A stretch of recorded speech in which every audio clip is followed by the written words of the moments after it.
With Title 42 set to expire tonight, communities throughout the country are preparing for an onslaught of illegal migrants, with as many as 13,000 people a day expected to cross the U.S. Mexico border. Now, the Biden administration claims it has a plan to manage the chaos. Tonight at 11:59 p.m. Eastern Time, the pandemic-era Title 42 public health order will end. We are clear-eyed about the challenges we are likely to face in the days and weeks ahead, and we are ready to meet them.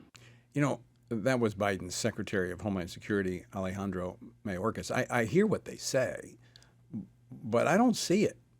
I mean, is this chaos of their own making?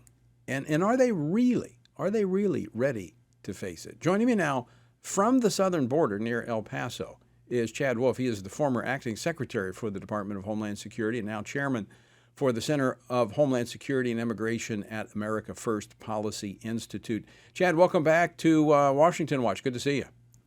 Well, thanks, Tony. Thanks for having me back. You've spent the past few days at the border. What are you seeing and hearing? Does it look like the Biden administration is ready for what is happening? Well, I think the short answer is no. Let me comment on what the secretary is saying there. I think it's important for folks to remember that this is a crisis that didn't need to occur. This is a crisis not because of a lack of resources or a lack of authorities. This is a crisis because of bad policies that were put in place almost 2 years ago. And so they could change this crisis and they could help solve this crisis today if they wanted to by implementing some certain policies. They don't want to do that. And so they will continue to tell you that they have a plan and that they're executing on this plan. But it doesn't seem to be working. For 27 months now, it hasn't worked. And so I'm not sure that what they're doing here recently is going to work either. Instead, what we see is astronomically and record-breaking numbers month over month over month. And here in El Paso, we saw thousands of folks here earlier in the week on city streets because they are doing mass releases into the streets. They have no more capacity at CBP centers or in shelters. And so if this is their plan that they've been executing on for 2 years, God help us, because I'm not sure that this is going to be successful at the end of the day. You said it's not a lack of resource. I want to play another clip from the secretary and get you to comment on it. This is a clip he made earlier today at the White House, clip number 12. The fundamental reason why we have a challenge at our border, and we've had this challenge many a time before, is because we are working within the constraints of a fundamentally broken immigration system, and we also are operating on resources that are far less than those that we need and that we've requested. Your response? Well, the resources are far less than what they need because they've created a crisis that now they're having to house and care for hundreds of thousands, even millions of migrants that should not be here. So he can claim that he doesn't have enough resources, but the cause of that are the policies that they created. So they're basically, what they're telling the American people is, I've created this crisis and now you're not giving me the resources to solve the crisis. It's crazy logic. And this idea that only Congress can solve this issue is, again, not true. We demonstrated this in the Trump administration without any congressional help. We brought that order, some security to that border and some order to the chaos. And so it can be done. There's enough authorities that the secretary, that the president have today to address this crisis. It takes hard decisions. It takes some leadership. And I don't see that coming either from the president or the secretary. And so they're going to shift blame. They're going to blame Republicans. They're going to blame the Trump administration.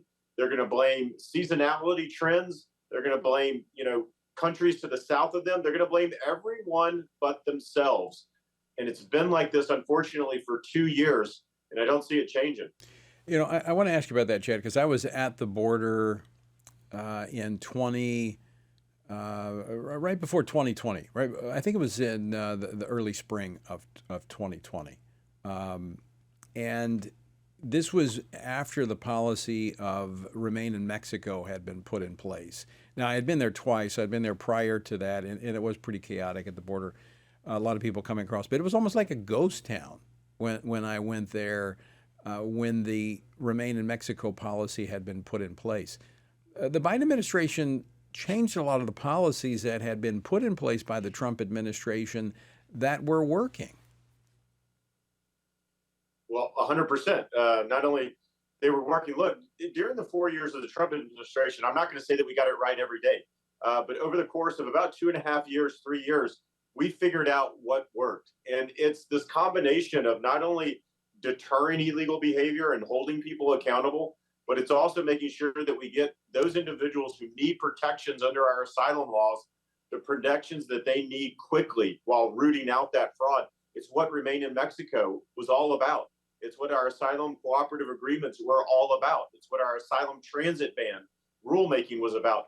All of that went away almost on month one of the Biden administration. So they spent 2 years admiring the problem. It's funny when you hear them talk about it, it's almost as though they're a bystander to what's going on, saying that it will be chaotic, that they have, but it doesn't have to be chaotic. You know, they're not fans in the stand. They're players on the field.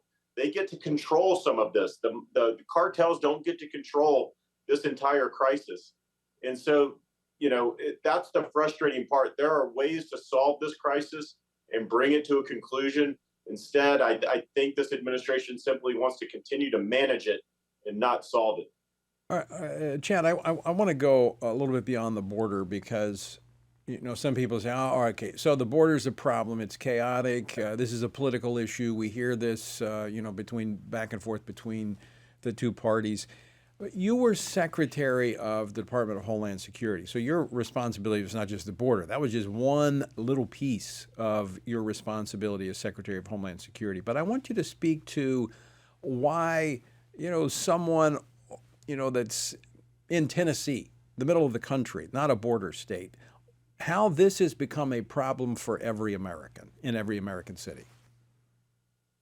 Well, absolutely. What crosses the border here in El Paso or in Brownsville or Del Rio or elsewhere, whether it's the human trafficking, it's the illegal narcotics, it's a fentanyl crisis, it doesn't stay here in South Texas or Southern Arizona or Southern California. It goes to every community across this country. And so you only have to look at the fentanyl deaths in every state and most communities, unfortunately. And we also see this with the human trafficking. Again, the images that you showed, the thousands of individuals that we saw on the streets of El Paso earlier this week are no longer there, right? And why is that? Because El Paso is a transit hub. It's a way station of sorts. They don't want to reside here. They all want to go to other communities in the United States. And so that's where they are today. They're no longer in El Paso. You'll have more coming into El Paso for sure. But the folks here earlier this week are no longer here because they're in your communities. There are communities all across this country. And so what's the negative impact? And who are those? Who are those people? Yeah. So it's folks that have come across the border illegally, that are either claiming asylum, they're gotaways who have showed up, they're trying to get into immigration court proceedings. They want that notice to appear. And why do they want it? Because if they get into Title VIII proceedings and they get that notice to appear, well, then guess what? They get a work permit about 4 to 5 months later. And that's what they want at the end of the day. They want to come here. They're abusing our system. They're abusing the asylum system because they want to work. And I don't begrudge them that. They want a better life, but there's a legal way to do that. The administration knows this. DHS knows this. They have all the stats and figures, some of which I've mentioned here, but they just don't want to solve this crisis. But it does affect every community in this country. It's not just those that are wanting to come across and work and send money back and resources and take care of their family. Intermingled in these individuals coming across are some bad actors. I mean, you caught some of them. Yeah, without a doubt. I mean, we continue to see known or suspected terrorists show up at the southern border, and those are just the ones that we catch. I was on the ground with Texas Department of Public Safety, DPS here, and they are saying that they are seeing more and more stash houses. Airbnbs used as stash houses, hotels being used as stash houses, gang members being embedded in this flow that are now camped out at some of these shelters. And they're seeing them operate openly inside the United States. So there are some bad individuals. There is no doubt. And I think if you talk to Border Patrol agents, that's what concerns them the most is this national security and public safety threats that they see. Under this administration, the Border Patrol has been turned into a humanitarian service, and that is not their mission given to them by Congress. It is to stand on the line and protect the country from bad individuals and bad things coming into this country. They are not designed to be a humanitarian service. Speaking of the humanitarian side of this, you made reference to the human trafficking. Speak to that and how significant of a problem that is and what we're actually talking about. I mean, I know that we want to be guarded in what we say, but I think people need to know how people are being exploited at that southern border because of our failure to secure it. Well, absolutely. I think any individual that wants to come across that southern border, they're paying cartels a pretty significant amount of money, depending on where you come from in the world. And that is a very dangerous journey. It's abusive. The cartels don't care about human life; they care about profit.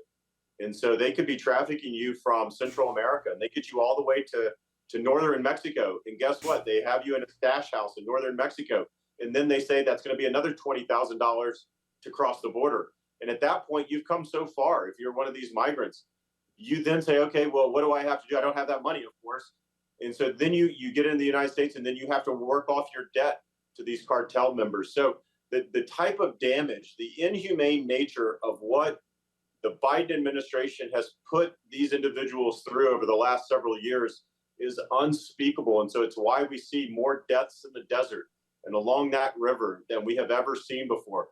We have over 365,000 children that have come across that border in 2 years, unaccompanied, that have no parents, that have no guardians, that are being trafficked into this country, and then paired with a sponsor. We have no idea where these children go. New York Times has said that the Biden administration has lost 85,000 children. And so the humanitarian toll on all of this sometimes gets lost, but it's a big issue, and it's what Border Patrol agents see every day. How is the media treating the border issue now compared to when the Trump administration was in place? Oh, well, Tony, I guess I don't have to tell you, it's night and day, right? Other than one or two channels, one or two outlets, maybe a handful, the mainstream media is not covering this, right? They don't tell you the truth. They don't give you all the facts. They say, well, it's a problem that can be managed. This administration, along with the media, the worst thing for them are some of the images that you are showing. They are trying to do their very best to process more and more individuals into the country. And the media will want you to all believe that these are all women and children coming across the border. And that's just not true. I was in El Paso, down on the streets of El Paso earlier this week. And I would say 90 to 95% of the individuals I saw were all male, single adult male, military age males coming across that border in record numbers. And so the flow is continuing to change. And it's very important that we put policies in place that address this. It's not just a humanitarian crisis. It's also a security crisis. Yeah. Very quickly, we're up against the end of the program, but you pointed out earlier that it took the Trump administration a couple years to figure this out. Do you think this can be fixed with the right policies? Can this be turned around? Well, it can be, sure. We were able to do that during the Trump administration. So we left them a playbook when we were transitioning. And so all of the policies are there, all of the programs are there, the procedures are there. Here's what you have to do. They have not been using that for 2 years. I say that if they decided to change course tomorrow and start implementing some strategic policy changes, you can see some noticeable differences along this border in as little as 60 to 90 days. Wow. But you got to be willing to do that. Right. And I don't see that will or that leadership coming. So they have the way. It's the will that's in question. Chad Wolf, always great to see you. Thanks so much for taking time to join us there from El Paso. All right. Thank you.